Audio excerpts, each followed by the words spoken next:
Welcome to Painless Maths. Today we are moving on to a new unit. The topic of this unit is equations. This is so important that it wouldn't be an exaggeration to say that this is one of the most important topics in high school mathematics. Let's start by getting familiar with some key concepts. Equation is an expression that expresses an equal relationship between numbers or quantities using the equals sign like this. An equation has 5 characteristics.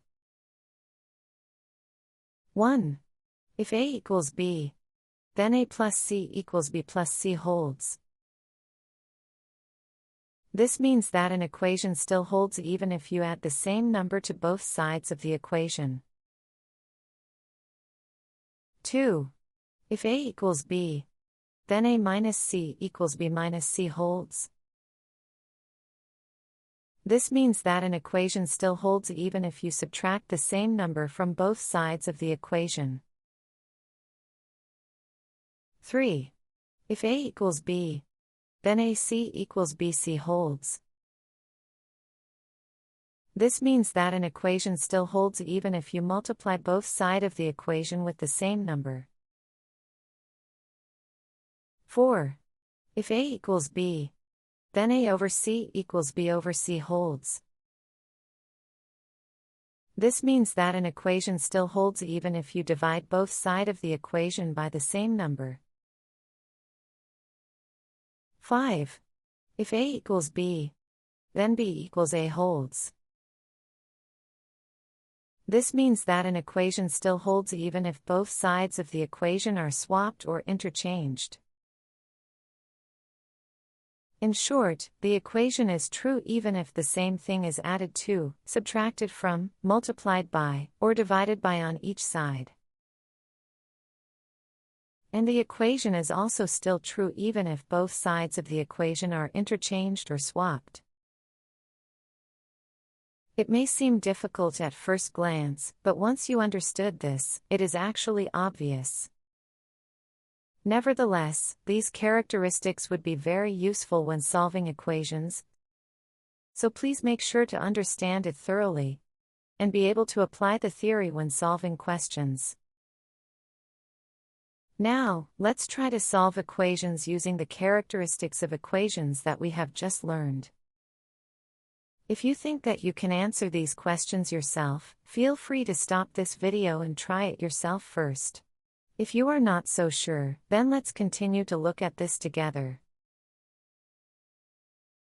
Question number 1. X plus 7 equals 15.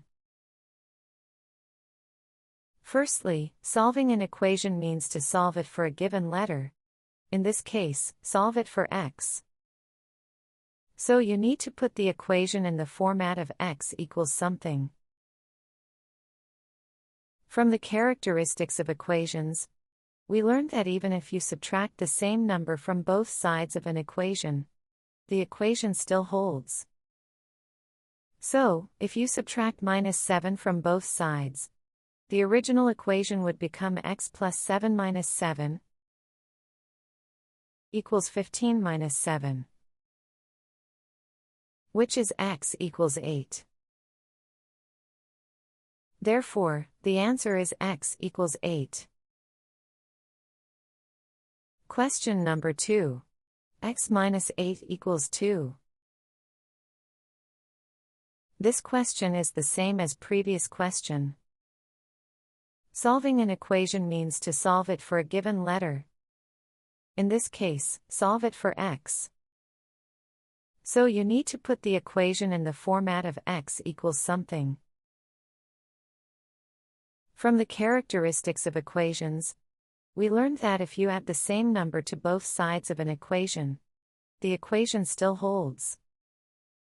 So, if you add plus 8 to both sides, the original equation would become x minus 8 plus 8 equals 2 plus 8.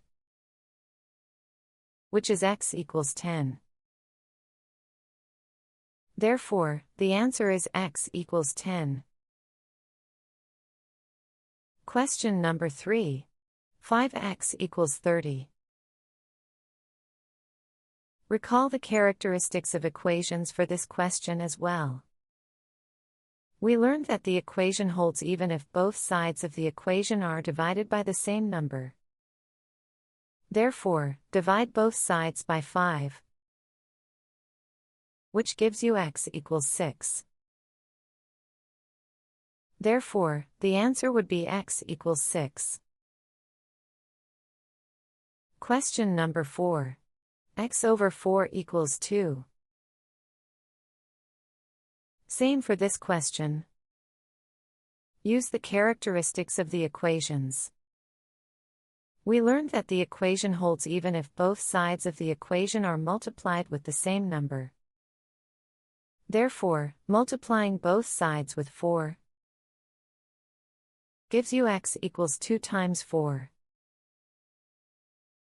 Therefore, the answer would be x equals 8. Question number 5. 6 equals 3x. In this case, x is on the right side of the equation. But, due to the nature of equations, the equation holds even if both sides of the equation are interchanged or swapped. So 6 equals 3x is the same as 3x equals 6. And, divide both sides by 3. We get x equals 2. So, the answer is x equals 2. So, that's it for today. Again, thank you so much for watching. In the next video, we will talk about transposition of equations. Please make sure to watch that video too. Also, if you like this video, please don't forget to subscribe my YouTube channel for the easiest math tutorials on the planet.